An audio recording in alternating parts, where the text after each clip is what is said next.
দশ নম্বরের বেলায় কি বলছে যে ফিরে আসবে। ফিরে আসলে কি হয়? ফিরে আসলে অনুকূলে হয়ে যায় না? হ্যাঁ আমি একটা ওয়ার্ড ভুল লিখেছি। সেটা হচ্ছে, বলছি প্রতিকূলে কিন্তু লিখেছি অনুকূলে। এটা ঠিক করে নাও, বড় ভুল করে ফেলেছি। বাহির প্রতিকূলে ও বেগ, বাহির প্রতিকূলে বেগ। আর পরের অঙ্কটাই হবে অনুকূল। তাহলে অনুকূল হলে কি হয়? এখানে এক যোগ হবে। কেন যোগ হবে বুঝতে পারছো? কারণ অনুকূল মানে বাতাস যেদিকে, বিমানও সেই দিকে যাচ্ছে। যাচ্ছে। তাহলে কি হয়ে যাবে? ওটা অ্যাড হয়ে যাবে। হুম যেমন এখানে এই অটোটা আর বাসটা যদি একদিকেই যেত, তাহলে কি হতো? এদের বেগটা অ্যাড হয়ে যেত, 1120 হয়ে যেত। সেক্ষেত্রে এটা কি হয়ে যাবে? সেম অঙ্ক, এটা খালি 900 যোগ 100 দিয়ে কি হবে? 1000 মিটার/সেকেন্ড হবে। বাদ বাকি যেমন তেমন। হলো? জি ভাইয়া। এরপর পরের প্রশ্নমালায় চলে যাব আমরা। অসমতার লেখচিত্র। তো আমি বেসিকটা আগে প্রথমে দেখাই, তারপরে আমরা একবারে অঙ্ক করে চলে যাব।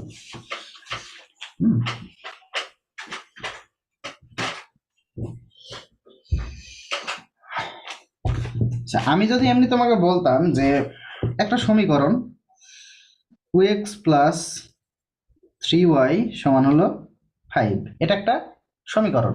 হ্যাঁ, আমি যদি তোমাকে বলতাম হ্যাঁ যে এই সমীকরণের লেখচিত্র অঙ্কন করো, তুমি কি করতে? তুমি করতে কি যে 3y সমান 5 মাইনাস 2x, অতএব y সমান 5 মাইনাস 2x 2x/3। 3, এটা করতে, তাই না? এটা করে হ্যাঁ কি করতে? যে এর জন্য কয়েকটা বিন্দু নিতে,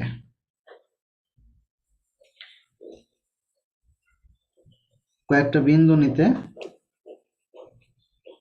যে x সমান 0 হলে, আচ্ছা x সমান 0 হলে, আচ্ছা 0 নিচ্ছে না, x সমান ধরো 2, x সমান 2 হলে, ঠিক আছে, x সমান 2 হলে 2 দোকানে 4, না x সমান 1 হয়। আচ্ছা, এটা তোমাকে তোলার দরকার নেই, এটা করার দরকার নেই, তুমি খালি দেখো।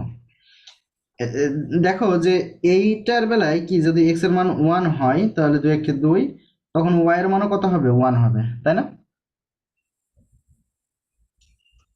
জি ভাইয়া। আচ্ছা, এরপরে যদি x এর মান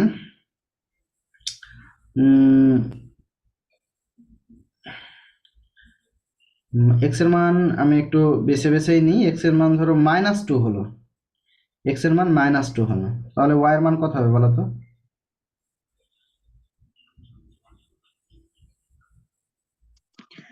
আম তাহলে -2 হলে 2 to 4 1/3।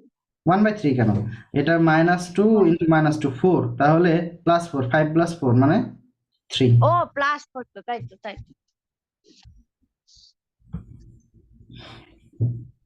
আচ্ছা, এবার আমি যদি x এর মান নিই হচ্ছে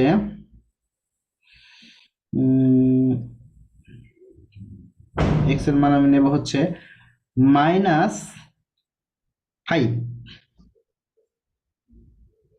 -5 যদি নিই তাহলে কত হবে বলো?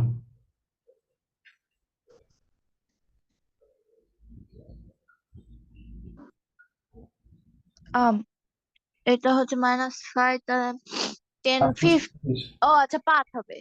5 + 25 30, তাই না? হ্যাঁ 30/3 মানে 10 হবে না? 5 × 5 = 30। না, সরি সরি সরি সরি, 5 দোকানে হচ্ছে 10, তাই না? 10 হবে। হ্যাঁ 10, তার মানে 10 15, এটা -5 নিলে তাহলে 15, 3 5 15, -5 নিলে -5, এই সরি +5, তাই তো? তাই না? হ্যাঁ হ্যাঁ, কারণ হচ্ছে 5 দোকানে 10, তাহলে 10 + 5 মানে হচ্ছে 15/3 মানে হচ্ছে 5, ঠিক আছে? এরপরে আমি নেব হচ্ছে -8, -8 নিলাম, তাহলে কত হবে? তাহলে 8 দুগুণে 16, 16 আর 5-এ 21, 21/3 মানে হচ্ছে 7। ওকে, আচ্ছা এখন আমি যদি এটাকে একটা গ্রাফে স্থাপন করি,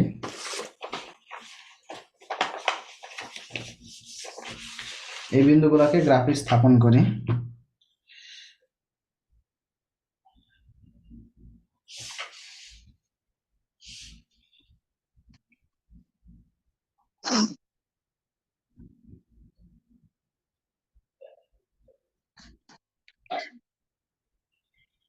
এটাকে আমি মূল বিন্দু ধরলাম।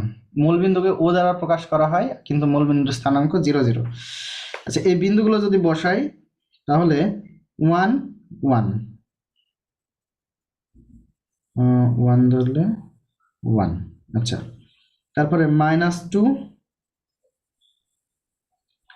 3, তার মানে হবে এখানে, তারপরে -5 5 মানে হবে এখানে, আচ্ছা, তারপরে -8 হবে 7-এ, অর্থাৎ এইখানে। বোঝা গেল? এখন এটাকে যদি আমি দাগ টানি কত আসবে, এরকম একটা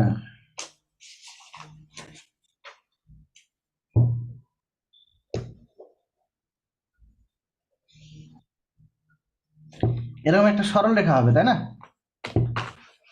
জি ভাইয়া। এরকম একটা সরল রেখা হবে। তাই এটা সরল সমীকরণের ক্ষেত্রে আমরা এইভাবে বসিয়ে এসেছি। এটার মানে কি মিন করে? এটার মানে হচ্ছে যে এই বিন্দুটার স্থানাঙ্ক হচ্ছে কত? এটা হচ্ছে 1,1, এই বিন্দুর স্থানাঙ্ক হচ্ছে -2,3, এই বিন্দুর স্থানাঙ্ক হচ্ছে -5,5, এই বিন্দুর স্থানাঙ্ক হচ্ছে -8,7।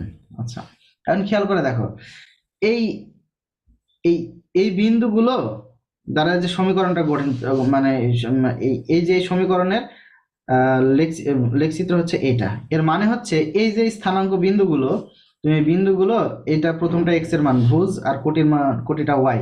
এখন তুমি এই দিকে প্রত্যেকটা মান বসিয়ে দেখো, মান বসালে রাইট হ্যান্ড সাইডে সমান হবে। তুমি x এর মান 1 আর y এর মান 1 বসাও, তাহলে হিসাব করলে রাইট হ্যান্ড সাইডে সমান হবে, দেখো প্রত্যেকটার ক্ষেত্রে। জি ভাইয়া। 1 বসালে কত? 2, 1 বসালে 3, তাহলে 2 + 3 5। আবার তুমি যদি -2 বসাও, তার মানে কি এখানে -2 মানে হিসাব করলে -4, আর এদিকে 3 বসালে হিসাব করলে 9, তো ফলাফল করলে কত হয়? 5 হয় না? 5 হচ্ছে। 5 হয়, অর্থাৎ হ্যাঁ। স্থানাঙ্কর যে বিন্দুগুলো সেগুলো কোথায় আছে?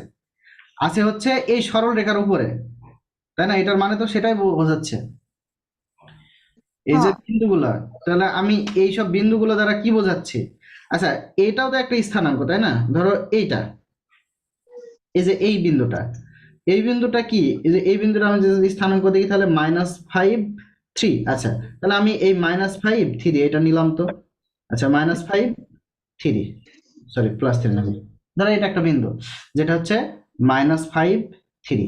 এখন এই বিন্দুটা কি এই সরলরেখার উপরে অবস্থিত? আম হ্যাঁ। না না, এই যে এই বিন্দুটা ও -5,3, আচ্ছা, না না না। এটা তো এই সরলরেখার উপরে অবস্থিত না। এখন অবস্থিত না, এখন আমি এই বিন্দুটাকে এই সমীকরণে বসাই তো, তাহলে কি হয়? তাহলে হবে 2 - 5 + 3,3, তার মানে এটা হবে -10 + 9 মানে -1। তো এটা কি 5-এর সমান হচ্ছে? হুম। 5-এর সমান হচ্ছে এটা? এটা তো ফলাফল করলে না। -1 হচ্ছে। যদি 5-এর সমান আসতো তাহলে ওই সরলরেখার উপরে হতো, তাহলে এই -5 অবশ্যই কি 5-এর চেয়ে ছোট, ছোট না? আচ্ছা, হ্যাঁ। বোঝনি বিষয়টা? ক্লিয়ার বোঝনি? আরেকবার বলো। আমি বলছি যদি 5-এর সমান হতো, এই হিসাবটা করে এই যে বাম পক্ষে আমি, তাহলে ওটা হচ্ছে সরলরেখার উপর বসতো আর কি। হ্যাঁ, আমি তো এই যে ধরো প্রথমে কোন বিন্দুটা বসিয়েছিলাম, এই -2, যে এই যে -4 আর 9 করলাম, এই যে স্থানাঙ্ক -2 আর 9। আচ্ছা, এই দুইটা স্থানাঙ্ক এই সমীকরণের বাম পক্ষে, অর্থাৎ 2x + 3y বাম পক্ষে বসিয়ে, এই বিন্দুটার মান যদি এই সমীকরণের বাম পক্ষে বসিয়ে যদি এই সমানের ডান পক্ষের সমান হয় তাহলে অবশ্যই ওই সরলরেখার উপরে অবস্থিত। তো আমরা তো তাই হচ্ছিল, -2 3 ইন্টু 3, তার মানে হচ্ছে -4 + 9 মানে কত 5। এই 5 এর সমান আসছিল না? তো এখানে হ্যাঁ, আমাদের হিসাব করে কি আসছে, 5 এর 5ই এসেছে। তার মানে এই যে এটা আর এটা মিলে গেছে, এই মিলে গেলে মিলে গেছে। মানে মিলে গেলেই এই সরলরেখার উপরে হবে। আর যদি না মেলে তাহলে কি হবে, তাহলে সরলরেখার অন্য বাইরে বিন্দুতে হবে। বাইরে হবে। অথবা আমি উল্টা ভাবে বলতে পারি যে সরলরেখার বাইরে যদি কোনো বিন্দু নাও, সরলরেখার বাইরে যদি কোনো বিন্দু নাও তাহলে কি হবে, এই এই বিন্দুটা অবশ্যই এই সরলরেখার উপরে থাকবে না, এই সরি এই সমীকরণকে সিদ্ধ করবে না। না, এই সমীকরণে বসালে রাইট হ্যান্ড সাইডে সমান হবে না, এই যে এটা। এবার আমি এই পাশে একটা বিন্দু নিলাম, হ্যাঁ এই পাশে একটা বিন্দু নিলাম, এটার স্থানাঙ্ক হচ্ছে 5,5। তো আমি 5,5, এই যে 5,5 এই বিন্দুটা আমি এই সমীকরণে বসাবো। তো উল্টা ভাবে কি বোঝালাম, যে যেহেতু এটা সরল রেখার বাইরে আছে, তাহলে এখন এই বিন্দুর স্থানাঙ্কটা যদি আমি এই সমীকরণ বাম পক্ষে বসাই তাহলে অবশ্যই রাইট হ্যান্ড সাইডের সাথে মিলবে না। বুঝেছো? হুম। কেন মিলবে না? কারণ সরলরেখার বাইরে। তো এখন দেখো আমরা প্রমাণ দেখি যে 2 × 5 + 3 × 5, তার মানে 10 + 15 মানে হচ্ছে 25। এই 25 কি অবশ্যই 5-এর চেয়ে বড়, বুঝলে? জি ভাইয়া। তো একটা জিনিস খেয়াল করে দেখো যে কোনো একটা বিন্দু যদি দেখো যে এই 5-এর চেয়ে ছোট, 5-এর মানে ফলাফল হিসাব করলে 5-এর চেয়ে ছোট আসছে, তাহলে তারা এই যে এই সরলরেখাটা দেখছো, এই সরলরেখার এই নিচের দিকে থাকবে, বাম পাশে থাকবে। আর যদি কোনো একটা বিন্দু নিয়ে দেখো যে হিসাব করলে 5-এর চেয়ে বেশি আসছে, তাহলে এটা এই সরলরেখার ডান পাশে থাকবে। জি ভাইয়া। খেয়াল করে দেখো যে তুমি আরেকটা বিন্দু নাও, আরেকটা বিন্দু ধরো এটা নিলে, ঠিক আছে, এটার স্থানাঙ্ক হচ্ছে 5,10। তো এখন তুমি যদি 5,10 বসো তার মানে 2 × 5 + 3 × 10, তার মানে এটা কি, এটা হবে হচ্ছে 10 + 30 মানে 40। এটা কি অবশ্যই 5-এর চেয়ে বড় না? 5-এর চেয়ে বড়। তো 5-এর চেয়ে বড় হলে অবশ্যই কি সে বিন্দুটা ডান দিকেই থাকবে। দেখো ডান দিক থেকেই তো আমি নিয়েছিলাম, তাই না? হুম। আর যদি এদিক থেকে কোনো নাও তাহলে হিসাব করলে 5-এর চেয়ে কম আসবে, যেমন এটার স্থানাঙ্ক হচ্ছে -5 -5। তো তুমি দেখো যে 2 × -5 যোগ 3 × -5, তাহলে এটা হিসাব করলে আসে -10 মাইনাস কত 15, এটার ফলাফল কত আসবে, ফলাফল আসবে হচ্ছে -25। তো এটা কি অবশ্যই 5-এর চেয়ে ছোট না? 5-এর চেয়ে ছোট। তাহলে 5-এর চেয়ে যদি ছোট হয় তাহলে অবশ্যই সেটা এই সরলরেখার বাম পাশে থাকবে। দেখো বাম পাশেই আছে, কারণ আমি বাম পাশ থেকে তো নিয়েছি। উল্টা ভাবে আমি বলতে পারি যে সরলরেখার বাম